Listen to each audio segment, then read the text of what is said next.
All right, so in this week's lecture, we're going to be looking at planning a school age program and then also planning an FCC or family child care home as well. So as I started off, I kind of trying to give you a statewide and nationwide look at school age care. So 20 million school age children have both parents or a single parent who works. 15 million children go alone within these kind of school age middle childhood times. I think most children within middle childhood should have some kind of supervision, maybe not within a school age program or at a elementary school, but some kind of supervision to make sure that they are supervised, safe and healthy after school as well, and also probably to make sure that homework is there are, and that's where we have this wonderful amount of diversity. We have diversity in our infinite tolerance preschool, but within school age, we have school age care can be at public schools, at child care centers, at independent after school programs like the YMCA or the Boys and Girls Club. Faith-based programs in churches and synagogues often also have school age-based care or youth programs, and then family child care providers as well. So we know that there are lots of different programs, a lot of diversity within this, but a lot of children who need care. So middle childhood and school age childhood is a very important and often quite forgotten period, but it is really important socially and emotionally. It's when they develop a sense of who they are, what they can do, and how others perceive them. Children also develop a sense of their own power and the acceptance of their peers. So we know that cognitively, they're kind of entering Piaget's concrete operational, so they're being able to show kind of these greater uses of logic, using more problem-solving skills, and just generally having more cognitive ability.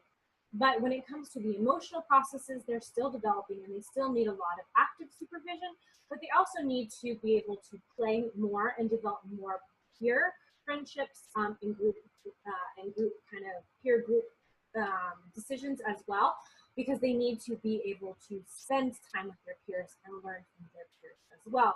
So in this age, we do have a real duality of supervision, allowing them to go off into peer groups and develop these kind of friendship bonds, but also being able to supervise them to help them cognitively and also to make sure that none of any negative social interactions are happening as far as bullying. So I like this one, Ages and Stages of Middle Childhood. So this is from a YMCA program. Once again, not here in California, but I do like that this is a great thing to show people that might be new to after school or before care, and the importance of kind of ages and stages of middle childhood. This is a funny child development class as a whole, 150 and 155, and I spend very little time giving you actually in school age theories, theorists, stages, anything like that. You've done that already if you're working legally, licensing wise within a classroom. And if you're wanting to be a director, you're probably well versed in children and childhood and developmental theory. But I wanted to bring this out because a lot of times our older ones are forgotten. We might ourselves have forgotten how middle childhood aged children develop, and also making sure that our staff remember that this is going to be a different age than it is. It's developmentally very different than our toddlers in preschool, and I just like to remind. I also do, and this is kind of where the only part that I get on my child development soapbox and teach you anything about child development is what is the difference between social and emotional development at this age, and what is the difference between bullying. Obviously, there are some gray areas, not black and white. You can't walk into a classroom or a situation, see something that might be problematic, and be able to always 100% decide, is it bullying or is it typical normal behaviors? But the more that we understand about this and can teach our staff about it, the more that we can make those hard, different calls and keep children safe. So at this age, they want to engage in peer groups, and that is great. That is developmentally what we want them to do. That is how they are going to grow socially and emotionally. And that is through strong bonds with a few select friends. So pairing off into groups. We want these cliques or clubs to be balanced, though, with adult supervision. So you're allowing them to make some kind of club, but you are also keeping an eye on it at the same time. So our ratios might be larger as far as children to staff, but they still need supervision of what they're doing. I also like to make sure that the clubs, and I would typically get away from the word clique, will have some negative connotations, but it's the same type of idea of a few children getting together doing something. I like to keep it based on interests instead of by gender or by race, language, ethnicity, anything like that, culture as well. Typically by interest at this age can be a very good way that we can focus on it. So if you're into writing, and there was a writing or a newspaper club where you wrote the school age after school newspaper or newsletter that went to parents and staff, you know, obviously some adult help with spelling and stuff like that, or you would write books, or they would write on big pieces of paper. There was always like an art club, there was a sports club. So then it was more by interest and not if you were a boy or girl or if you were black or white.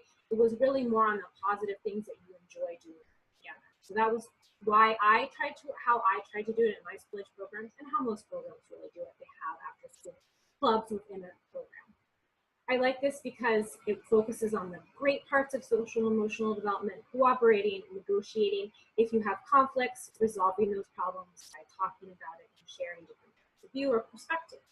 That requires some adult supervision, again, to kind of mediate it and make sure we're on the right track. So we do want them to form social groups and clubs, but also letting children know you're not excluding, you're not using negative words to describe it. As long as it's clearly defined and it's written, then that's going to be the best place to start. So having a written social emotional development or anti-bullying statement for families, and then also having one that's probably more detailed for staff as well. So if a staff sees something and they don't know if it's typical or not typical, what should they do? If they do know that it's bullying, what should they do? So that you know that they have been well trained in how to handle this situation. You're not just telling them, don't let kids bully, and then letting their staff go out and supervise people, especially because our school age programs are typically staffed by younger or school age, college age people, especially if you have split programs, so you have an early morning program and you have a late afternoon program. Typically college age students are the only ones that can fill those needs, and so you want to make sure that your staff that might be skewing younger as well has been adequately trained and knows exactly what to do in iffy kind of situation.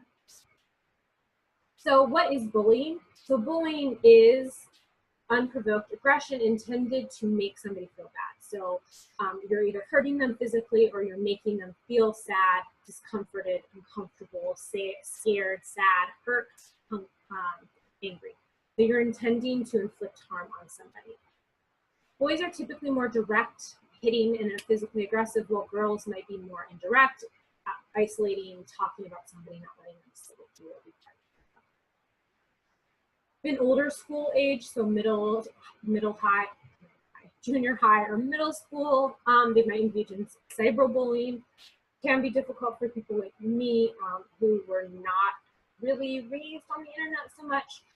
Not part of social media. There's always new websites, new blog posts, new things that children at this age know and probably know more than us because they are native users to technology and it's always changing and they're typically on the forefront of the changes.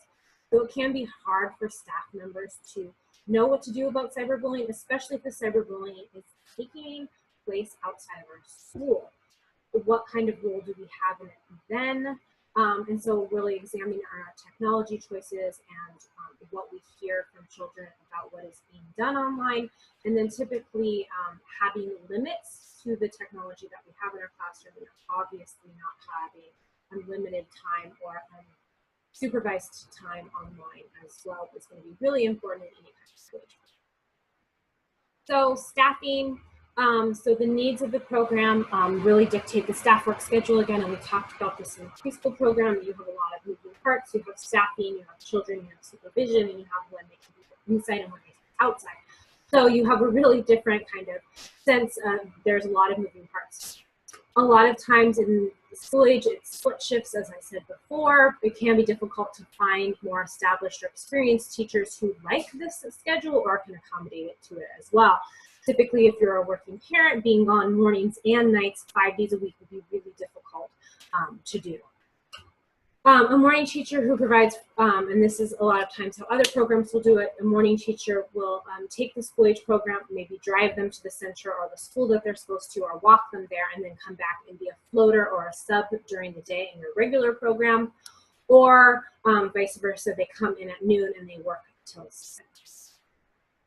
Education and experience of staff might be different as well. Some programs hire teachers that have a PE background or recreation background, and then some of them look for people that have more of a variety of being able to work with a variety of different ages, especially if they're afloat during the day and then work with school age in the afternoon. They have to be really comfortable moving from different age groups throughout the day. So it really depends on you and prioritizing what kind of staff members do you want to have for your school age program, what is the education and the experience level that you are looking for, and then interviewing and hiring based on those needs that you know that you have. But in this case, if we were going to do a work schedule that you can make up when the children get there, how many staff are there, when they come back, when roll call is, all of the typical things that we would see in a school age program, especially with the dismissal. When do you have staff? What is the staff ratio? Because it's a really unique position that we have in school age, because you need to balance the needs and the desires of both children and their families. So in this quote, in after-school programs, there are often competing needs. Parents express their need for safe and pleasant environments, for adequate care, and for opportunities for children to do their homework. Children tend to vote for recreational games, plenty of time to talk to their friends, free choice of activities, and no homework. So once again, the curriculum choice and the mission statement of your program is really going to also be a need within planning for children. So if you are more of an academic or you've been hired specifically to meet achievement gaps, how are you going to put into effect tutoring and homework in addition to the movement and gross motor and social needs that children have? Or if you're here for working families, once again, are you going to have children do homework in your program so that children are not being picked up at 5 or 6 with all of this homework on their plate? And then also, children have been in school for 6 to 7 hours a day. They probably do not want to do their homework as soon as they get home. They also need to eat. They need to move their bodies. How do you meet these competing needs between what you've been contracted to do, what parents want you to do, what staff is able to do, and what the children want to do? How do you kind of put all of these needs together in addition to staffing for supervision as well? So it is a really, really big job, and a lot of it is through routine and schedule once again, and that's why I brought up staffing. So having a schedule for staffing, how many children you anticipate having at any time so you can staff appropriately, and then also having a mix of playtime, of gross motor time, of homework time, of special interest or club time throughout your daily schedule as well. So even though if you might be focused on tutoring or academic success, I do believe that into your day or time, there should be built into that routine free play and gross motor exploration, especially if children are just coming off 6 to 7 hours in an academic setting at a school district. They need to be able to eat, they need to grow some steam, they need to socially and emotionally develop, and that might be how you'll tell parents about it, and they need to move their bodies. They're going to be set up to learn once they have been able to do all of those things. During school breaks, children will typically be and might be in your care all day long, or alternative holiday breaks or day scalage or something like that. So you should have some kind of posted schedule about when we have the children all day long, or in the summers, this is how we have our program. Maybe you have it by weeks, STEM week or water week or boomers week or something like that. Typically parents like to know in advance, so if they have to bring water, clothes or something like that, they know what's going on as well. So working with families. So families are going to need less information. They don't need to know if they take a poop or, how many crackers they ate or anything like that. So it's different than our infant toddler program in that way, but they do still need typically daily communication in a verbal form from the teachers. Parent participation, on the other hand, are going to be less. So you're communicating less on a daily basis, but they're probably not the ones that are going to come back and be on your parent board or help volunteer or come to open houses or anything like that as well. There's a lot more needs once children go to school, at school districts and elementary schools. I always had a newsletter that the children helped create that also had relevant issue information from our center put in there as well. So it would be a one piece of paper back and front. It would have the children's artwork, poems that they had written, information they wanted to tell their parents. Obviously, we looked at it before it went out, and then we would add our relevant information. Don't forget we're closed next week. Don't forget that in December this is going to happen, blah, blah, blah, blah, blah. It involves children. It gets them into a little club, especially for the ones that are very creative. It gives them something to do. I also like that there are time limits on it as well. I think that gives some added interest to the children, like, oh, I need this by December 15th because I have to put it out by December 20th, you know, something like that. Children like those feelings of adult tasks and things like that as well. And then it gives them something fun to do within the classroom as well. And then the parents are a little bit more apt to read it if they see that their child's poem has been included or their picture or something like that. They might actually read, oh yeah, you guys are close, instead of, you know, us telling you 70 times a day, and by the time you've gotten out to the car, they've forgotten that you're going to be closed the next day and they're still going to show up. All right, so environment and space planning, less of a concern. Supervision still needs to happen. Our ratios are higher, but typically we can engage in independent and social games. So, you know, you can have them playing solitaire and playing cards. They can do dominoes. They can play foosball. They can play pool. They can have a reading nook. They can take care of animals. They can garden. They can woodwork. I love that they can woodwork. I know woodworking should be part of your preschool classrooms, but I'm always a little bit hesitant to do that. I never had a very experienced staff or teacher who felt really great about that and could bring that into our preschool classrooms. But in woodworking, that's where I found that there were teachers that had done it and could bring that love to the children. And also I felt that the children had the gross motor ability and the cognitive ability to do it too. So this is an area. And then gardening, they can typically keep a garden going, whereas in the younger ages, it's a lot of staff involvement as far as watering and hoeing and weeding. This age definitely can take more of a role and have some more control over that as well. Some challenges include that some programs do not have dedicated space in their own program. So I've been in programs before where you get a corner of a multipurpose room in an elementary school, or you get a corner of the cafeteria. So you have to use a space that's not yours. So as a supervisor, you need to make sure you have a good relationship with whoever is allowing you to use that space, and you're not getting on top of them or leaving it really messy. Also making sure that if they're cleaning, like buffing the floors, that it gets done in your area as well. So having to advocate very gently for your needs as well. And then also making sure if it's not a space that's yours, and but you are following licensing standards, that you make sure that that space is really looked at every single day. So like thumbtacks. In a cafeteria or a multi-purpose room, other people might be using thumbtacks, but we can't obviously have that, and it's a very big licensing issue. So we need to go through every single day and make sure that there are no errant thumbtacks that have fallen into our school age part of the cafeteria that we use. Something like that. So you have to make sure that you have a great relationship with typically the school that you're at. And then you also need to make sure that they are cleaning it as they are supposed to. And then also that licensing wise, safety wise, it's really inspected every single day. So ratios, so typically for children enrolled in kinder or above, it's 1 to 14 for our younger school age children, and then 1 to 28, a teacher and an aide as well. So these are typically our ratios. Some programs might have lower ones, and some programs, they won't go higher than this most likely.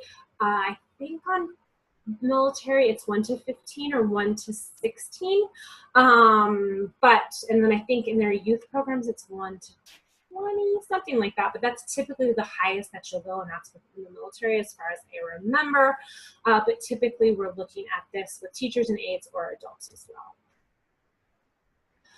Adult supervision concerns, vehicle transportation or walking to school. So if you pick up by walking or you pick up within a commercial bus, how do you make sure that you have a bus driver that's qualified to do that? It's typically a special license of DMV. And then how do you make sure that you are picking up all the children that you're supposed to from the school? That's something I've noticed.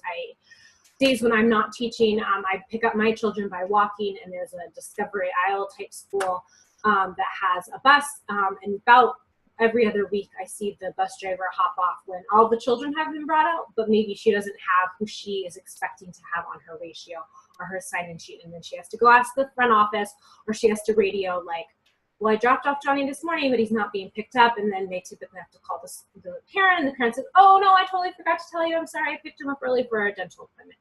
Something like that. So you're picking up all the kids that you're supposed to, and then same with walking as well. This applies a lot to FCC providers, that they're walking and they are following safety and safety rules on sidewalks and walking.